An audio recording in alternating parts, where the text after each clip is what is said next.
이사야서 12장 1절부터 6절까지의 말씀을 제가 읽고 말씀 나눕니다.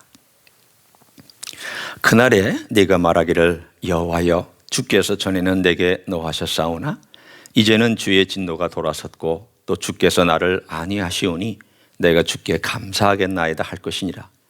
보라, 하나님은 나의 구원이시라. 내가 신뢰하고 두려움이 없으리니 주 여호와는 나의 힘이시며 나의 노래시며 나의 구원이심이라. 그러므로 너희가 기쁨으로 구원의 우물들에서 물을 기르리로다. 그날에 너희가 또 말하기를 여호와께 감사하라. 그의 이름을 부르며 그의 행하심을 만국 중에 선포하며 그의 이름이 높다 하라. 여호와를 찬송할 것은 극히 아름다운 일을 하셨음이니 이를 온 땅에 알게 할지어다. 시온의 주민아 소리 높여 부르라. 이스라엘의 거룩하신 이가 너희 중에서 크심이니라 할 것이니라. 아멘. 지금부터 2년 전 2018년 1월 달부터 한 5월, 1월 말부터 한 5월 어간이니까 한 4개월 정도의 기간이 생각이 납니다. 그때 참 저희 가정에는 여러 가지 힘들고 또 좋았던 일들이 이렇게 마치 갑작스런 그래프가 탁 올라갔다가 탁 떨어졌다가 또 올라갔다가 했던 적이 있었습니다. 그렇게 오랫동안 기다렸던 아들 1월 말에 영주권이 나왔죠. 그래서 우리는 그것 때문에 정말 기뻤고 그것 때문에 정말 행복했습니다. 그런데 몇 개월이 안 돼서 아이가 버클리에서 강도를 당했습니다. 졸업하기 전 한 달 전이죠. 가슴이 철렁했습니다. 하나님께서 보호하셔서 크게 다치지 않았지만 크게 다칠 수도 있었던 그런 위험한 일이었습니다. 다행히 우리가 올라가서 그 얼굴을 확인하고 또 상황을 확인하고 나서 위로를 받았지만 그러나 참 가슴 철렁한 그런 사건이었습니다. 그리고 다시 또 한 달이 지나서 그 아이가 졸업을 했을 때 이게 참 꿈인가 생신가 우리가 흔히 쓰는 표현처럼 이런 날이 오는구나, 이런 날이 드디어 왔구나 하고 하는 감사가 있었습니다. 그 기간을 가만히 이렇게 지금 뒤돌아보면서 살펴보면 한 4개월 남짓한 기간이었습니다. 그런데 마치 천국과 지옥을 오간 것 같은, 좀 과하게 표현하자면, 그러나 또 한편으로는 마음으로는 즐거웠다가 힘들었다가 즐거웠다가 또 힘들었다라고 하는 이런 과정들이 있었습니다. 그 한 3, 4개월을 이렇게 묶음으로 놓고 우리가 보면 그 기간의 이전과 그 이후가, 그 기간은 힘들었지만 또 좋은 것도 있었지만 그 이전과 이후가 달라졌다라는 것을 이렇게 뒤돌아보면서 압니다. 그 기간이 있기 전에는 두려움이 있었습니다. 염려가 있었습니다. 이 아이가 과연 어떻게 될까? 신분 문제는 언제 하나님이 해결해 주실까? 어떻게 이 과정들을 겪어나갈 수 있을까? 이 아이는 이 힘든 과정을 하루하루 경험하면서 이걸 어떻게 이겨나갈 수 있을까? 그런 걱정, 자식에 대한 걱정이죠. 그러나 그 일이 있고 난 다음, 이 기간이 지난 다음에 그 이후에는 그런 일이 그래도 사라져버린, 그 이전과 이후가 바뀌어 있는 마음의 상태를 이렇게 뒤돌아보면서 느낄 수가 있었습니다. 그때는 참 불안했었는데 하루하루 참 하나님 도와달라고, 하나님 어떻게 좀 하나님께서 역사하셔서 우리 아이들에게 위로의 시간을 좀 달라고, 하나님 위안해 주시기를 원한다고, 어떻게든지 이 아이의 마음이 회복되는 그런 계기가 있기를 원한다고. 그런데 하나님께서 그 기간이 지난 다음에는 이 아이를 그래도 하나님 하나씩 회복시켜가고 위로해 주시는 그러한 시간들을 우리가 볼 수 있었습니다. 인생에 보면 그 짧은 어느 한 사건이든 혹은 겹쳐서 이렇게 어느 기간 동안에 일어난 사건이든 그 이전과 그 이후가 달라져 있는 것을 경험할 때가 있습니다. 그래서 사람마다 그때는 몰랐는데 이 올 때까지는 전혀 깨닫지 못했는데 그 사건이 있고 난 다음에서야 이렇게 바뀌었다고.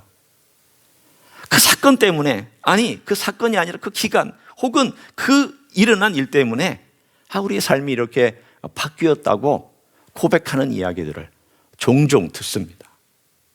구원의 이야기도 그 중에 하나일 것이며, 또한 어떤 관계가 회복되는 그 이야기도 그 중에 하나일 것입니다. 오늘 본문에 보면 그런 이야기를 노래로 너무 감격스러워서 찬양으로 표현하고 있는 이사야를 봅니다. 아마도 하나님이 주신 그 감동 때문이었겠죠. 그래서 이 이사야서 12장 1절에는 그때라는 단어가 맨 처음에 나와서 강조하고 있고, 뿐만 아니라 전에는, 이제는 이란 말을 통해서 이 시간의 대조를 시키고 있는 그런 감격의 노래를 들을 수가 있습니다. 우리가 여기에 곡주만 붙일 수 있다면 얼마나 좋을까요? 노래로 부를 수 있다면 이스라엘 사람들은 분명히 이것을 노래로 가르쳤을 것이고 노래로 불렀을 것입니다. 이사야도 이것을 노래로 하나님 아버지 앞에 흥얼거리며 감동의 눈물과 마음의 찌릿찌릿한 감격으로 이 노래를 불렀을 것입니다. 왜 이런 노래를 부를 수 있을까요? 그날이 왔기 때문입니다. 그날이 뭐냐? 이전과 이후를 나누는 그날이 왔기 때문입니다.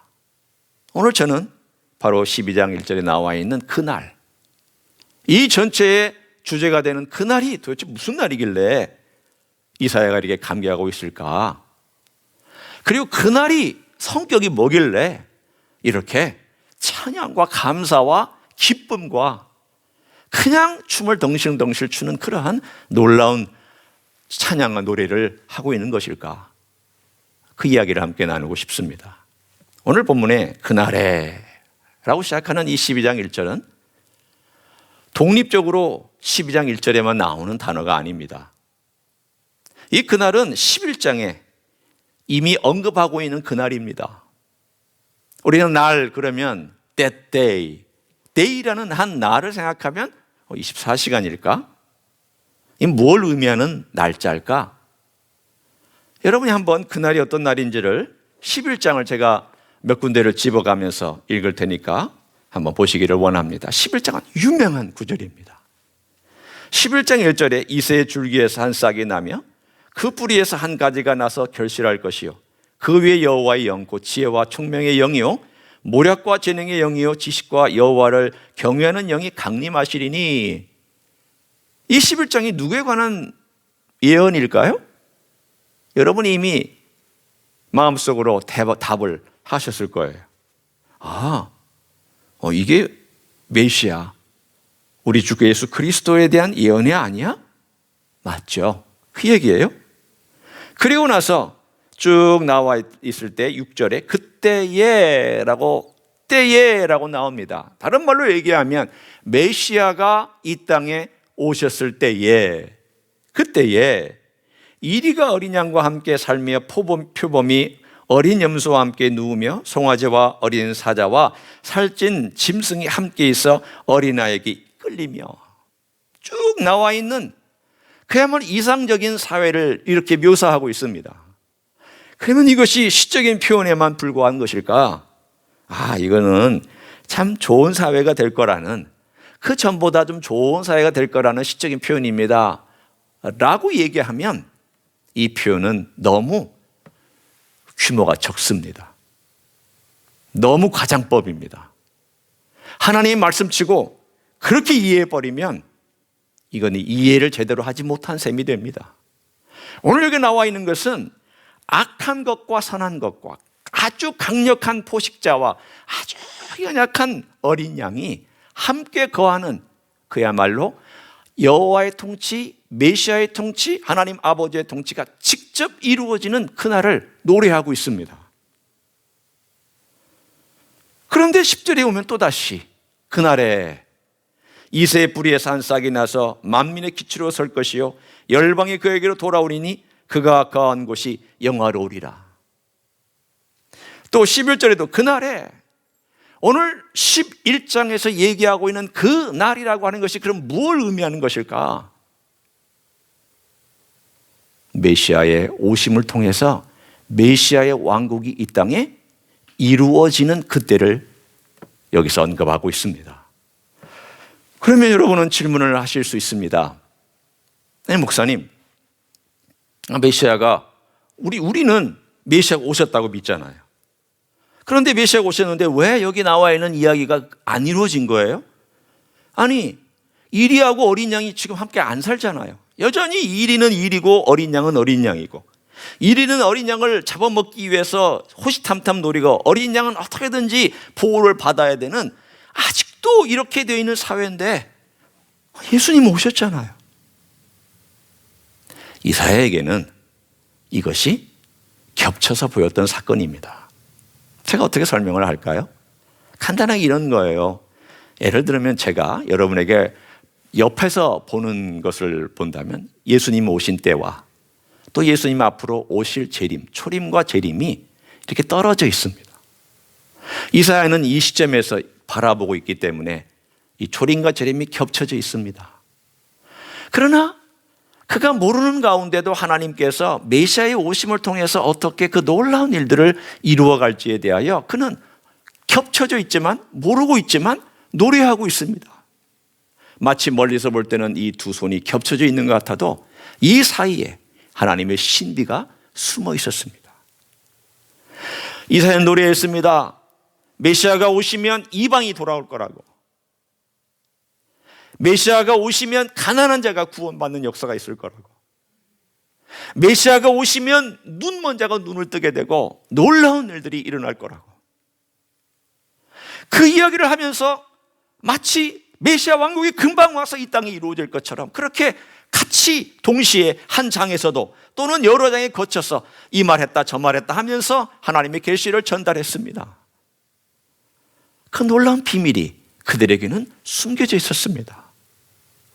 그 신비 가운데 지난 2000년 동안 하나님 고백하고 하나님을 의지하고 예수 그리스도를 구주로 고백한 많은 이방인들이 이 안으로 들어왔습니다. 하나님 2000년 동안 이방인을 구원하시는 시간으로 삼으셨던, 그래서 주님의 초림과 주님의 재림은 교회 시대라고 얘기하는 놀라운 시대가 되었습니다. 저는 한편으로 이런 생각을 했습니다. 왜 주님께서 아직 오시지 않은 걸까? 이건 제가 생각한 거예요. 주님께서 이 천국을 너무 멋지게 지어 놓으셨어요. 제자들에게 말씀하신 것처럼 내가 하늘에 가면, 다시 가면 그곳에 가서 너희를 위하여 큰 집들을, 맨션들을 짓고 나서 너희를 데리러 다시 오겠다. 그런데 그 얼마나 많이 지어 놓으셨는지 아직도 그 자리가 채워지지 않은 것처럼 느껴져요. 그렇기 때문에 주님께서 여전히 이방인들이 돌아오게 하나님 기다리고 있고, 그 빈 공간들, 아직도 채워지지 않은 이방인의 충만한 숫자가 돌아오기까지 하나님은 그것을 신비 가운데 집어넣으셨던 바로 그 기간이 지금도 현재 진행형으로 진행되고 있습니다. 그러면 어떻게 이 이전과 이후가 갈라지게 됐을까요? 분명히 예수 그리스도의 오심으로 그 이전과 그리고 현재가 갈라져 있는데, 그러면 이 가장 갈라지게 만든 사건이 무엇일까요? 오늘 여러분 12장 1절을 보십시오. 그때 내가 말하기를 여호와여 주께서 전에는 내게 노하셨사오나 이제는 주의 진노가 돌아섰고. 우리가 가만히 보면 전에는 주님의 진노가 있었습니다. 그런데 이제는 주의 진노가 돌아섰다라고 그렇게 고백하고 있습니다. 한번 생각해 보십시오. 아니, 어떻게 주님의 진노가 오다가 돌아섰을까? 이게 턴했다는 뜻이에요. 그런데 주의 진노는 또한 우리가 흔히 생각하는 것처럼 화를 내거나 분노하는 그 어떤 감정적인 것을 여기서 얘기하는 게 아닙니다. 하나님의 진노는 하나님의 공의로우심을 다른 표현으로 쓴 것입니다. 하나님의 공의로우심이 이 땅의 죄를 볼 때에는 진노로 나타납니다. 하나님의 의로우심이 인간의 죄와 맞닥뜨렸을 때에는 그 공의로우심이 인간의 죄를 심판할 수밖에 없는 진노로 드러납니다. 그런데 어떻게 인간의 죄가 있는데 하나님의 공의로우심을 만나는 이 공의로우심이 오다가 터닝하고 있을 수 있단 말입니까? 어떻게 이 인간을 향하여 온 이 하나님의 심판과 진노가 어떻게 방향을 바꾸어서 다른 방향으로 갈 수 있게 되었습니까? 바로 이 사건은 예수 그리스도의 십자가 사건을 의미하고 있습니다. 하나님의 공의가 우리에게 내려와야 되는데도 불구하고 그의 공의가 우리에게 내려오지 않고 예수님께로 내려왔습니다. 그래서 그 진노가 예수님께서 쏟아졌기 때문에 그 진노가 우리에게 내려온 진노가 터닝해서 예수님에게로 내려온 다음 하나님은 그 진노 대신에 우리에게는 하나님의 긍휼로 우리를 안위해 주신다라고.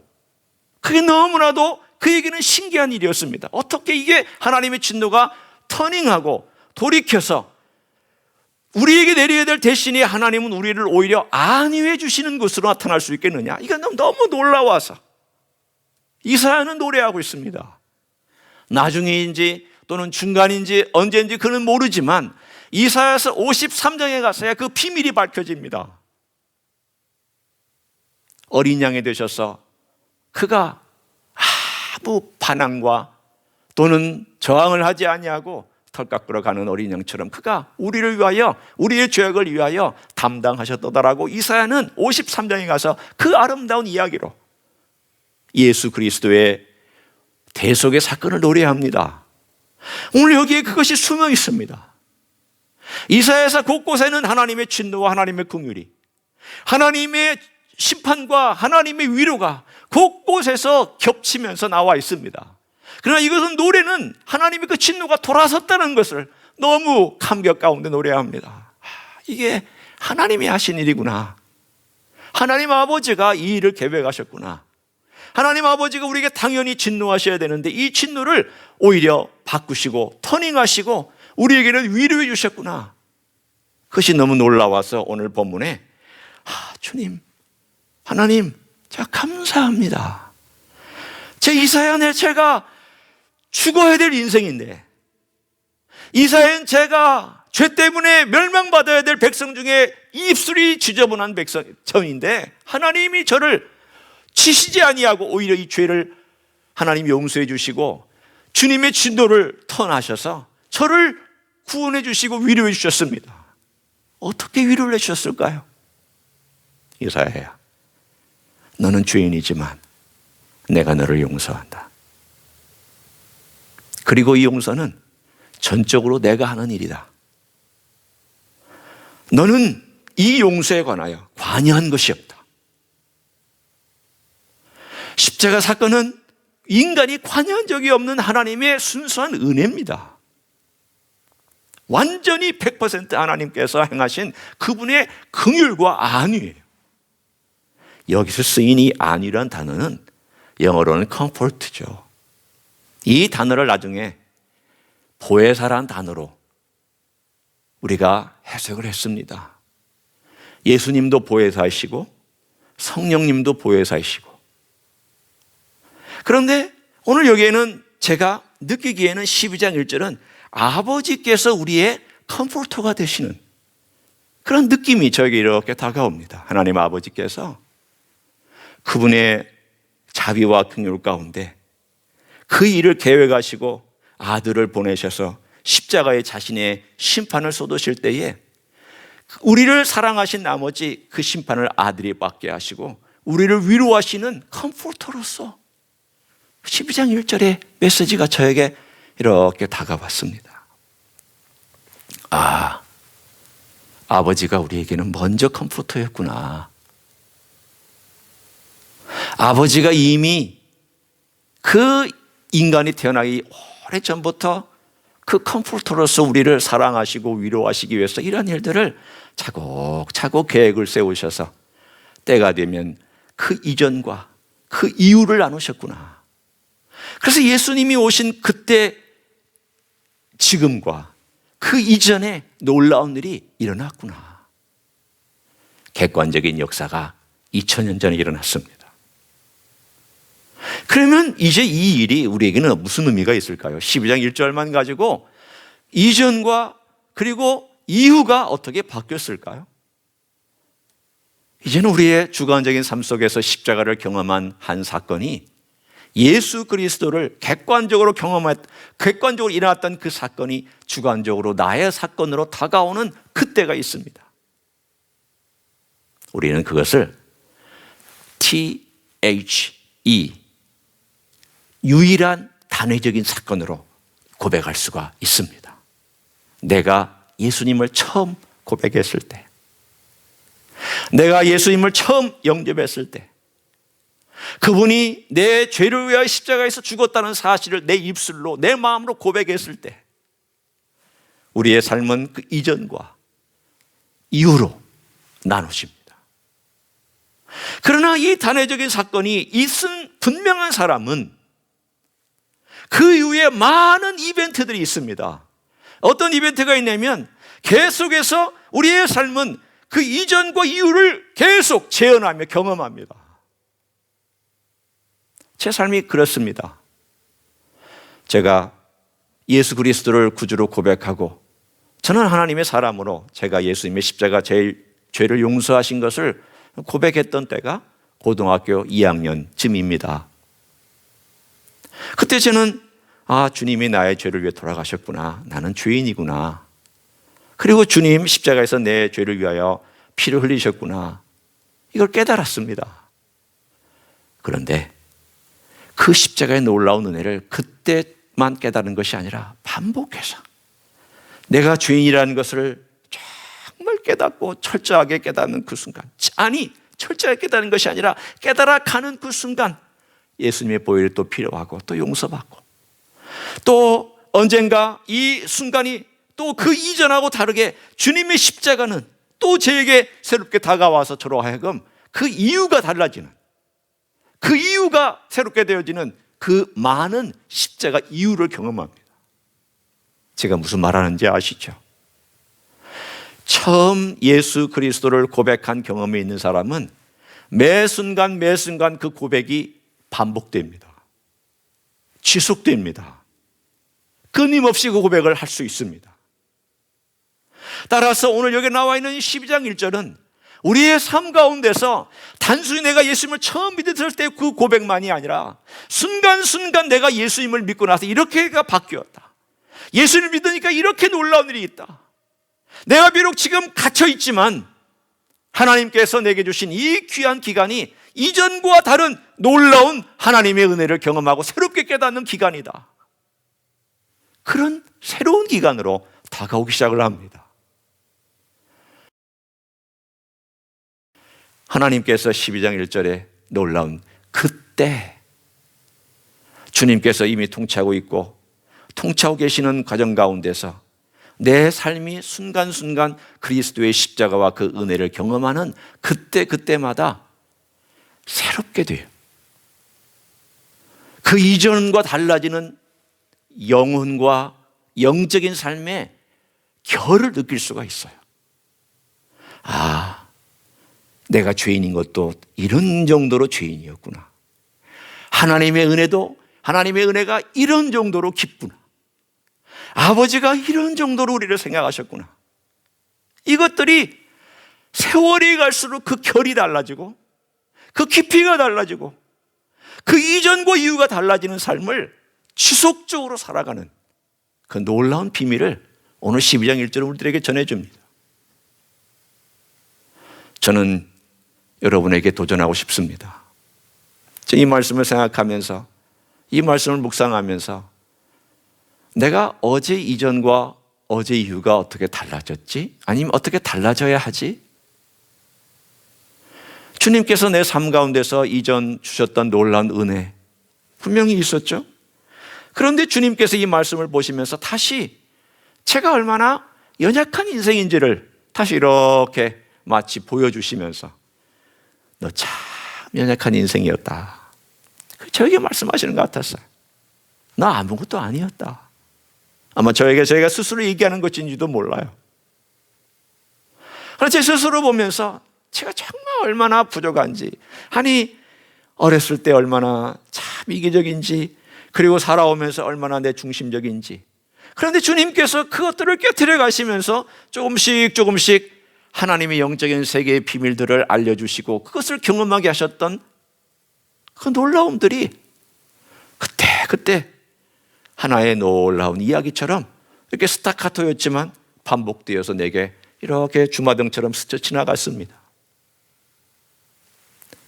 사랑하는 성도 여러분, 이제는 과거가 아닙니다. 이 이제는 현재 진행형입니다. 이 이제는, 여기서 이제는이라고 한 것은 내가 매일매일 삶 속에서 경험할 수 있는 새로운 일들입니다. 그래서 이사야가 그 이야기를 노래하면서 나중에 가서 3절에서 그걸 다시 한번 제가 확인하겠지만 놀라운 일들을 고백합니다. 그러나 3절에 가기 전에 2절을 저는 얘기하고 싶습니다.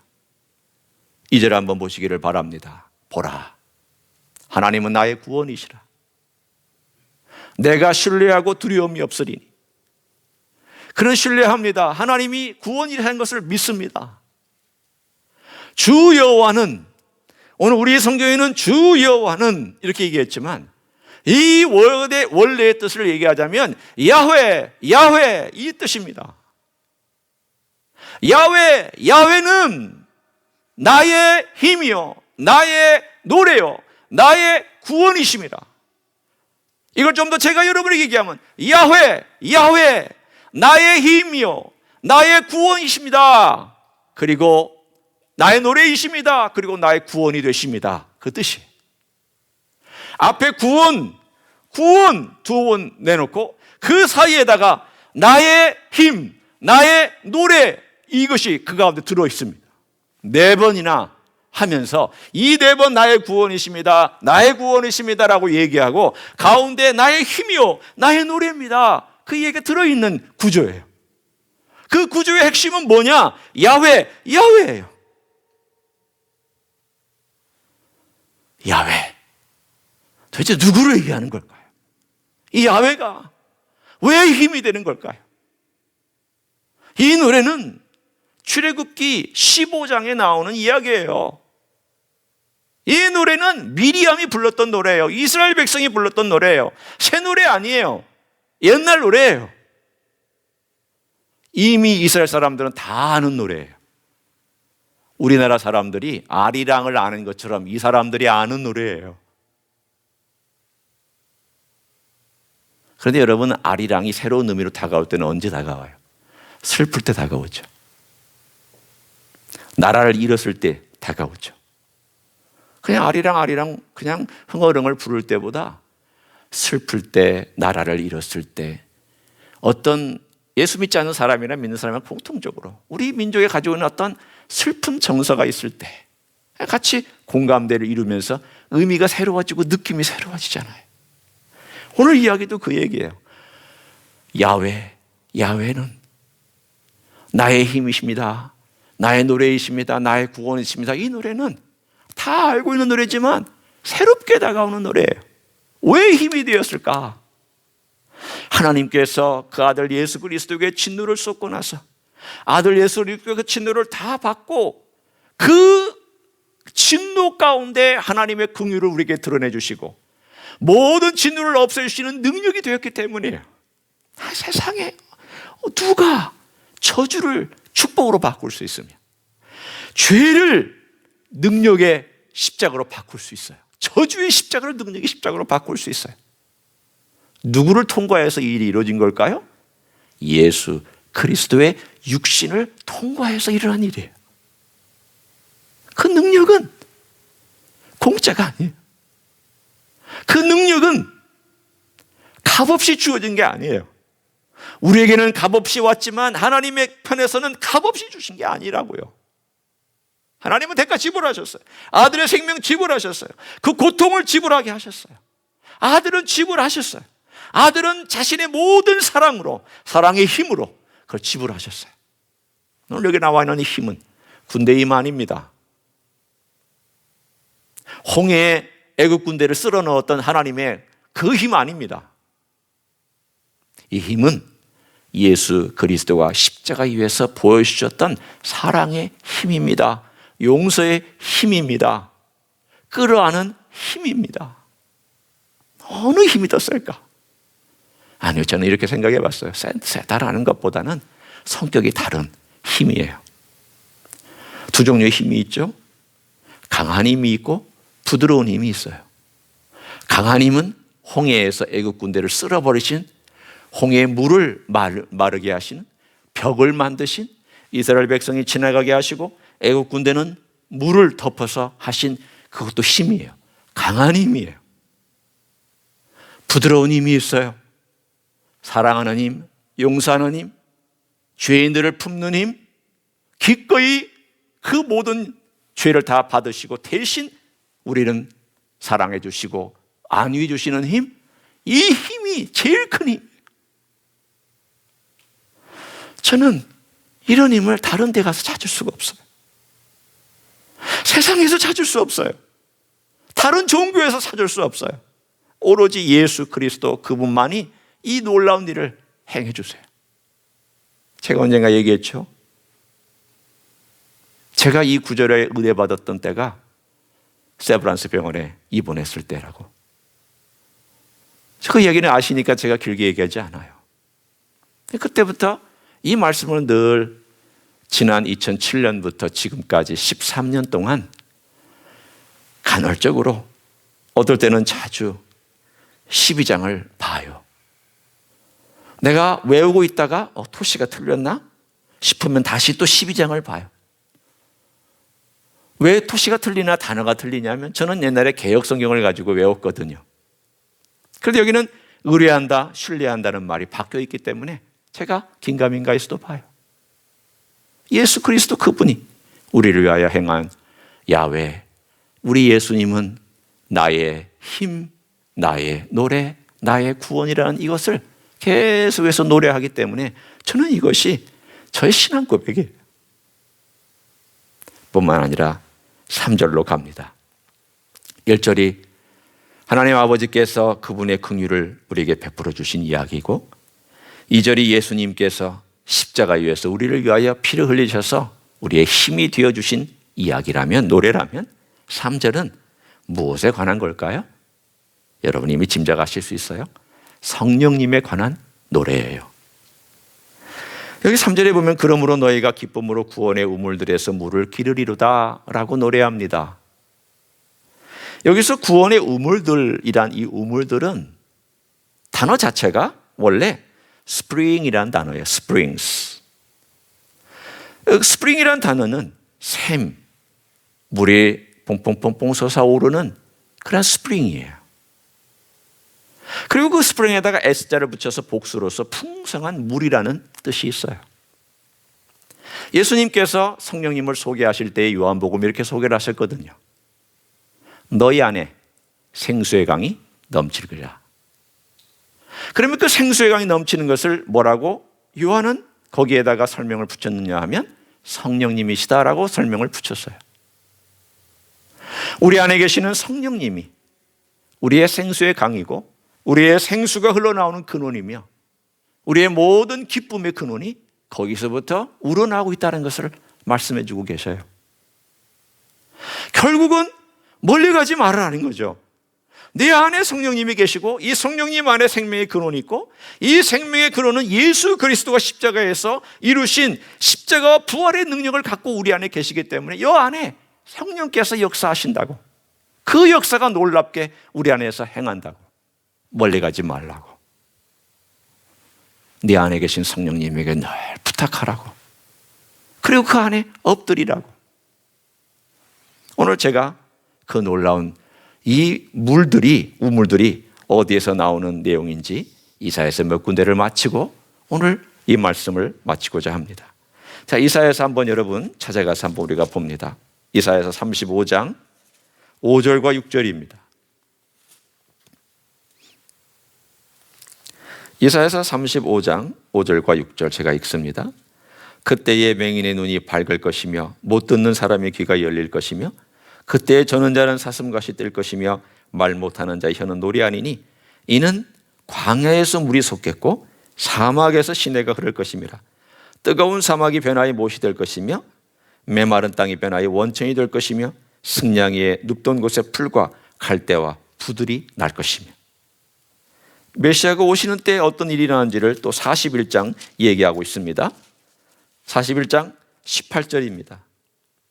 내가 헐벗은 산에 강을 내며 골짜기 가운데에 샘이 나게 하며 광야가 못이 되게 하며 마른 땅에 샘 근원이 되게 할 것이며. 한 구절 더 읽습니다. 43장 19절 20절입니다. 보라, 내가 새 일을 행하리니 이제 나타낼 것이라.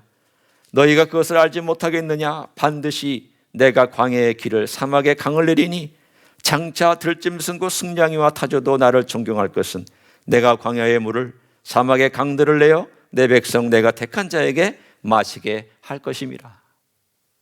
특징이 있습니다. 어디에 강이 솟고 어디에 샘들이 솟을까요? 바로 광야입니다. 광야가 물이 나오는 장소가 됩니다. 우리가 지금 겪고 있는 광야 같은 외로움, 광야 같은 물이 없는 답답함, 어떨 때는 영혼이 텁텁해서 언제까지 이 일들을 지속할 수 있을까라고 하는 두려움, 한편으로 이런 일들이 계속 반복되고 어려운 일들이 앞으로 다가오면 우리가 어떻게 견딜 수 있을까라고 하는 염려, 광야 같습니다. 그러나 이 광야 같은 세상 속에서 하나님께서 분명히 약속하신 내용이 있습니다. 네가 나를 의지하면, 나를 신뢰하면 너는 안위를 받을 것이다. 나를 신뢰하면 너는 기쁨으로 노래할 것이다. 나를 바라보면 너는 내 샘에서부터 물을 기를 수 있을 것이다. 이것은 지금 일어날 수 있는 일이다. 맞아요. 길러야 돼요. 기르는 자는 그 물을 마실 수 있어요. 강이 흘러도 거기에 가서 기르는 자만이 먹고 물을 떠오는 자만이 먹게 되어 있어요. 많은 사람들이 물이 있다는 걸 알지만 가지 않아요.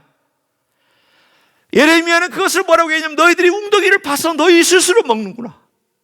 이거 아니다. 내게로 와라. 내 물을 먹어라. 나를 찾으라. 나를 구하라. 두드려라. 내게 엎드려라. 내게 간절히 구하라. 지금이 그때다. 하나님께서 우리에게 주신 이 멋진 은혜의 기회는 물을 기르라고 한 때예요. 기르어야 될 때예요. 이때 놓치면 어쩌면 영원히 기회가 다가오지 않을 수도 있어요.